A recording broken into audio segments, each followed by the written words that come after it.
Nature నైజం Nirmala Kavitasagaram 4th book 95 poem translation సహజం మానవ సహజం అండం గురించి. Man or women tries walks more on road but road is stable cannot change. If road damages other roads government constructs or repairs. In the same manner human nature tried after more disputes among negative people and enemies more created problems. Positive people are few can give less happy and willpower also, full stop.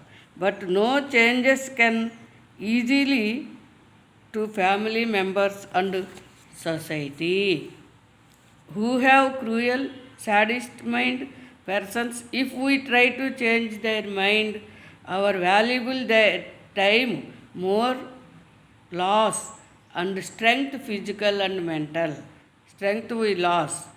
Those are fools, sadists, created troubles to other psycho diseases people. We do not go before them and go increase develops their friendly relations. Lunatic persons, fools, cruels, sadists, we must reject them. How much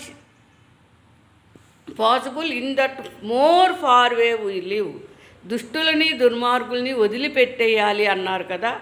ఆ నియమం సర్వకాలాల్లో మన తల్లిదండ్రులు తాతల మధ్య మన కాలంలో కూడా మన అన్నదమ్ములు అక్క చెల్లెలు ఎవరైనా దుష్టులు దుర్మార్గుల్లో ఉంటే వాళ్ళని కూడా వదిలిపెట్టేయాలి. మొగుడు దుర్మార్గుడు అయితే మనం చంపేయబడకుండా వాడి వల్ల ప్రాణం ఉంచుకోవాలి, ప్రాణాన్ని కాపాడుకోవాలి అంతే. ఏదైనా సరే ఇప్పుడు వివాహ వ్యవస్థలో కూడా దుర్మార్గాలు ప్రవేశించే మోసాలు ఇది చెబితే మళ్ళీ కోపాలు ఆవేశాలు గత సంఘటనలు గుర్తొచ్చి మండడం పెయిన్ మనసు మండుతుంది అన్నమాట. కాబట్టి మనం గతంలోకి వెళ్ళకూడదు. గత గాయాలు అనుభవాలు భవిష్యత్తులో ఎవరి చేతిలో మోసపోకుండా అనుకుంటే పర్లే. 5 పెళ్లి మోసాలకు కూడా వర్తిస్తుంది, తెలివితేటలు వస్తాయి. నెక్స్ట్ లాసు అన్నాం కదా, అలాంటి మూర్ఖులతో పెట్టుకోకూడదు. Cannot change their mind. Fools cannot change their mind, so we leave them and try our development of health, wealth, how much our morality, dharma cannot live. How many losses we get is the main analysis of this poem proverb. Next,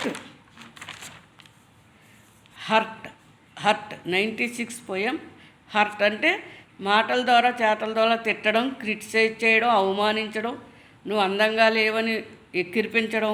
ఆ అందం లేని వాళ్ళు స్వయం కృషితో సాధించిన విజయాలు చూసి ఎక్కిరిపించిన వాళ్ళు తలంచుకునే స్థాయి వస్తుంది. దాన్నే శత్రు విజయం అన్నారు. వాళ్ళ దూరట్టుకెళ్ళి నోరేసుకు పడిపోకలా దెబ్బలాడక్కలా మన వర్కులు మనం అలా చేసుకుంటూ పోతూ ఉంటే ఈ మూర్ఖులు వీళ్ళందరూ కూడా అలా గతంలోకి వెళ్ళిపోతారు. వాళ్ళతో పెట్టుకోకూడదు. అంటే వాళ్ళ దగ్గర కూర్చుని అన్నం తినడం, వాళ్ళతో మాట్లాడడం, వాళ్ళతో ప్రేమగా ఉండడం, మనం అలా చేస్తే మన జీవితం మొత్తాన్ని పాడు చేసేస్తారనమాట. అది గుర్తుపెట్టుకోవాలి. హర్ట్ అంటే ఈ రోజుల్లో ఎక్కువైపోయింది ఇదే. ఈ హర్ట్ చేసుకోవడం, తిట్టుకోవడం, ఎక్కిరిపించుకోవడం సమాజంలో కుటుంబంలో కూడా పెరిగిపోయిందనమాట. మంచి మానవత్వాలు తగ్గాయి, కానీ మనం దైవభక్తి మంచి మానవత్వం తగ్గాయి, కానీ ఉన్నవాళ్ళని మాత్రం అడుగడుగున ఏదో దైవశక్తి నడుపుతూ ఉంటుందని కూడా చెబుతున్నాను. మంచి వాళ్ళకి ఎంత చెడులు చేసినా పక్క వాళ్ళు తిరిగి వాళ్ళు గంధం చెట్టు లాంటి వాళ్ళు అనమాట, వాళ్ళు పైకి వచ్చేస్తారు అని ఇది సామెత అనమాట. In past time gave more grievous hurt body and mind to some people in family and society members. Hurt time had gone, వెళ్ళిపోయింది. గాయపరిచిన టైంలన్నీ కాలం అది. No responsibilities of victims. బాధితులు విక్టిమ్స్ అంటే. But that hurt gave uncomfortable pain, intolerable pain and worry. In mind pressure increases more mind worry.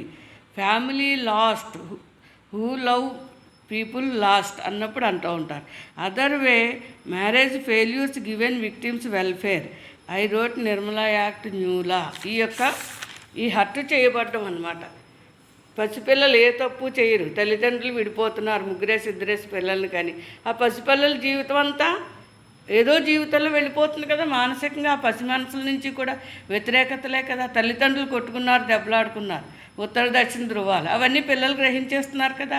పుట్టుక నుంచి కూడా 90% తల్లిదండ్రుల ప్రభావం ఉంటే 10% బయట వ్యక్తులు చేసే మంచులు చెడుల మీద కూడా మానవ జీవితం కొట్టుకుంటూ వెళ్ళిపోతుంది. దీని మధ్య తిట్టుకోవడం, కొట్టుకోవడం, గౌరవించుకోవడం, సన్మానాలు చేసుకోవడం, ఇలా సన్మానాలు అవమానాలు అన్నీ ఉంటాయి. వీటిని పట్టించుకొని మనిషే ఒక గొప్ప వ్యక్తి అని అంటారు. మనసుకు మెచ్యూరిటీ, పరిపక్వత అనేది కాలానుగుణంగా వస్తుందంట. అనుభవాలు చేసేటువంటి గుణపాఠాలు జీవితంలో మనిషిని చాలా ధైర్యంగా, స్థైర్యంగా సొసైటీలో నిలబెడతాయని కూడా చెబుతున్నాను.